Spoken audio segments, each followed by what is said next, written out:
Welcome to Model Horse Tack School. My name is Carrie, and today we're going to do a viewer request. We're going to do beaded headgear, and this I'm going to show two different techniques.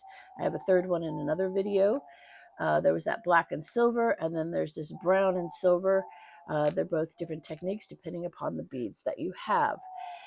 So in this case, see, I've got a bunch of beads out, and they're all different sizes and shapes. I also have my braided braiding cord. It's a Walmart special. And that's the materials I'm going to use.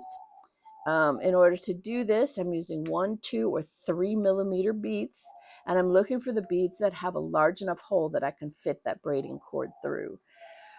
If it's smaller than that, I'll use that for the second technique. I wouldn't use it for this, okay? The other thing is you need to make sure that it's the same color silver. Sometimes you have gunmetal silver, sometimes you have sterling silver. I never use actual sterling silver because it tarnishes, but I have the color of sterling silver. And in this one here, I'm just picking the beads that I think will work, pulling aside what won't, checking the color. Sometimes the ones that look sterling silver might have like a peachy tint to it or a yellow tint, and you want to make sure they're all about the same tone, just because otherwise they'll stand out. They'll look a little funny.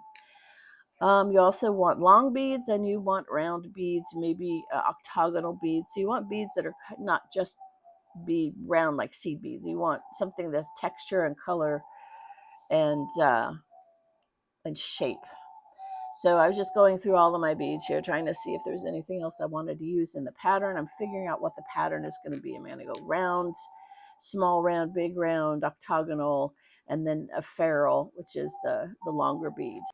Well, I don't suppose you want to watch me just string a bunch of beads. So I'll show you starts and some of the details, not the actual stringing of the beads.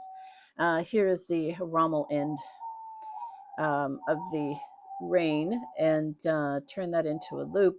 Decide how I'm going to attach it. In this case, I'm going to use a little bit of braided cord. See there, I'm creating a loop on that rommel rein end. I'm going to take some, that is a beading needle, just probably the best beading needle I've ever used.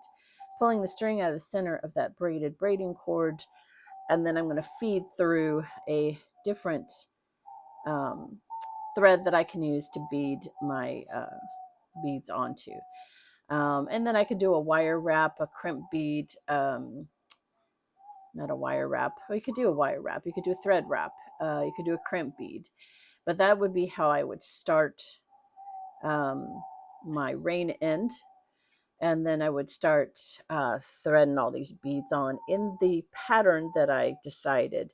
And you'll want to maintain that pattern for all of them. Now here is the bridle that I started working on. Right there, I'm just covering up where the thread, in this case, I'm using the cord, but I'm covering up where that's attached. So I've got leather on both sides. This is the buckle end, or the end that threads through the buckle. So I want to put a little silver cap on it. In this case, I'm going to use a crimp bead, and that'll give me that silver tongue, or not tongue, silver, I don't know what it is, on the end of that particular, you'll see here in a bit. But anyways, I get that on there, and then go ahead and cut that to a point. Sometimes I have to file it a little bit, but that's the one where I'll take my hole puncher and I will make holes for the tongue in the buckle. And looks like I had to go somewhere. It's not going to be very long though. So that's what I'm using there for the bit, and I'm going to glue that onto the bit. And that was just a loop over. I'll bend the bit pieces later. Okay, so now I'm going to use these are Rio Rondo buckles. I don't have too many of them left, so this is really for illustration purposes. There should be two, one on either side. I only had one of this style left. So I picked that. Now I'm going to have to put a tongue. Okay, there's the needle for the tongue. I'm going to go ahead and take off the head of that pen. And then on the side that I took the head of the pen off, I'm going to, oh yeah, I'm getting rid of the point. because those things can hurt. Okay, so big enough that I can put that into the buckle and that it'll lay over flat, and then pull off the excess. And then I will also get rid of the point that my cutters make, because I don't like to bleed on my project. All right, so now we're going to split. This is 3/32. I do this on 1/16 with a smaller buckle. It is very dangerous. You may have to redo it several times to get all the holes and everything to work on this. Anyways, we put that through the slit, the buckle tongue through the slit, and we'll go ahead and glue that in place. Now, not all the way, that back piece does not go all the way glued down, because there we go. That's what the buckle looks like. We're going to put on, this is metal pewter. In case this is pewter, but you could use silver. But anyways, this is going to be my buckle keeper. And it's just metal lace, silver lace. And now we're going to go ahead and glue down everything. So that's just a keeper made of metal lace. All right, we're going to go ahead and trim that, because now we're going to put our braided braiding cord on. I'm going to glue that on, and then I'm going to secure it with another piece of leather. Oh wait, that's from the, good, I cut it long enough. So when I did the fold over, I did enough that I could cover the keeper and the attachment of the braided braiding cord. So here I'm just adding silver studs as a finishing detail onto the rommel rein, and also the bridle. That was both sides of the rommel rein ending. And then any place where I was using just a piece of leather to attach here the rein, I'm going to go ahead and add a silver bead. That makes it look like it was riveted. It's proper rein ending. So I will do that. Also do that on the breast collar. I'll show you that technique of basically you just glue a small piece of leather lace to whatever your thread is for your beads. That part is not that hard, and then you string your beads. This is just a finishing touch. I also did it on the one ear so that again, it looks like it's riveted on and not just folded over and glued.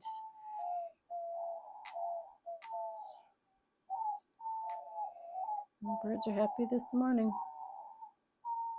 When I do this, I have just some type of applicator. In this case, it's a paper stylus. And then I have sticky wax so that I can stick the silver flat onto it and then transfer it to where I want it on the tack. It's a technique I use a lot for applicating or adding the silver studs. Works really well for me. Sometimes it's needle on the stick. This time here it's a round paper ball applicator. It's a little bit more surface area than using my needle on a stick. But there we go. Got it on the breast collar. I got it on the rommel rein. Got it on the bridle. And that was kind of the technique for this one here. In this case, all of the beads were threaded directly onto the braided braiding thread. So there wasn't really a lot to show because I wasn't going to waste time having you see me bead constantly. Okay, so on this style, I've got a little piece of leather lace attached to or glued to a piece of thread that I'm going to use for threading beads. This is what I mean by this is kind of boring. So anyways, I'm going to go ahead and thread on or slip on the pattern, whatever the pattern is. I have them laid out this way, so I usually go across and then go back in the opposite direction. Kind of, except those brown beads that I was using, I had to go twice. I have a card that tells me how long to make the beaded pieces. And then I also have my Western working bridle that'll tell me what the total length is. So those are my cheater cards. And here now I'm using that little piece of leather lace at the end to glue that onto where I've already done the rommel rein, but there's how I would attach it to the bit. And the rommel rein is put in pretty much the same thing, except I showed you how to thread in the thread to the braided cord.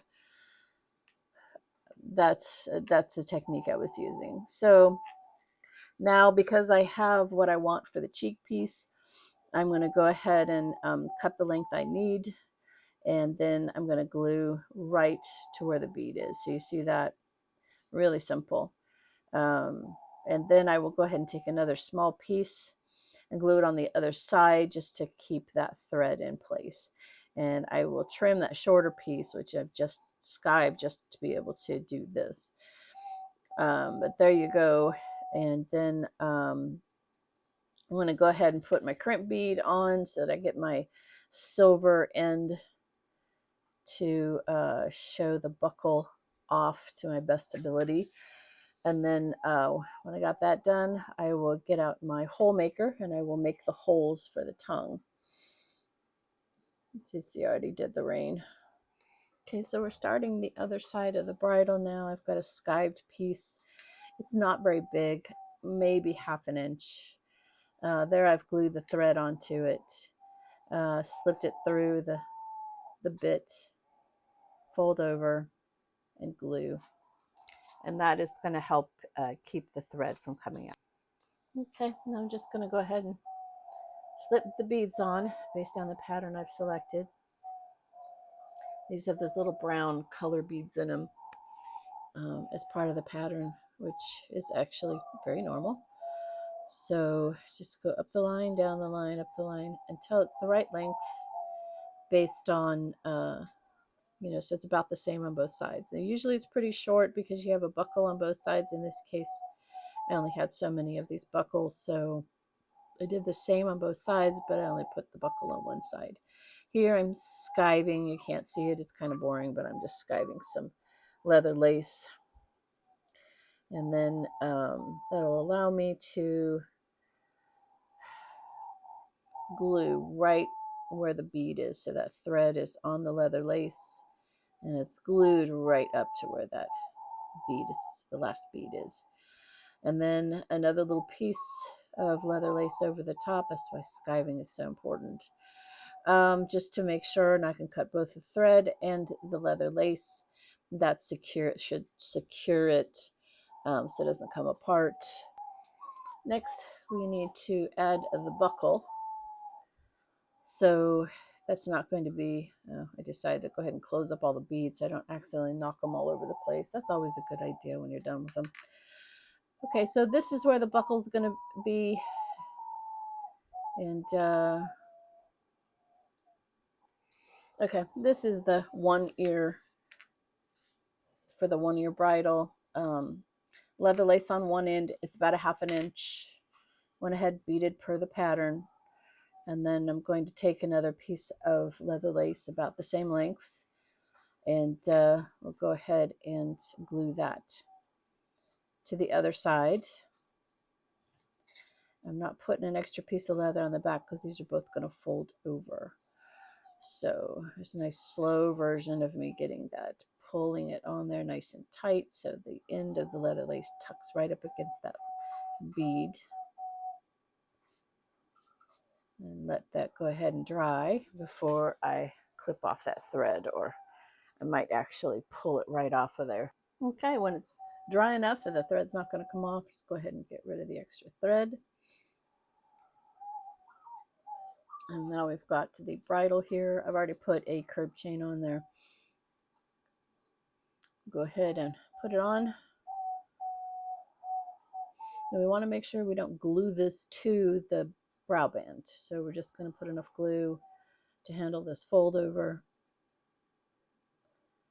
And we can go ahead and trim off the excess right where the bead is.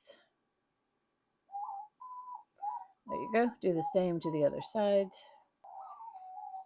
So there's no real trick to the beading. The hard part is the beads, finding the beads. And then just using thread. I use like a corded thread. You could use regular thread. It's going to be your preference. And and then attach it to your leather lace, glue it to your leather lace so that you can make it like a regular bridle. It's just a decoration that starts, you start with a little piece of leather lace, do your beads, add your leather lace again. So it's not that difficult if you recognize all you're doing is adding the beads in between pieces of leather lace. And then however you want to do that in whatever medium. So I've used braided cord, and then this is regular thread. Um, and they still come out the same. And then the last thing is to put those little silver details to show that these are riveted in place. Okay, so this is the brown one that used regular, thread or a corded thread. And not that complicated. There's probably details I missed. I didn't want to bore you with the whole bead, stringing beads. But there you go. If you have any questions, please put them in the comments. I can always do another video if I didn't cover this right, or if you have questions. Like, subscribe, tell all your friends about this channel, and thank you so much for spending time with me today. Have a good day.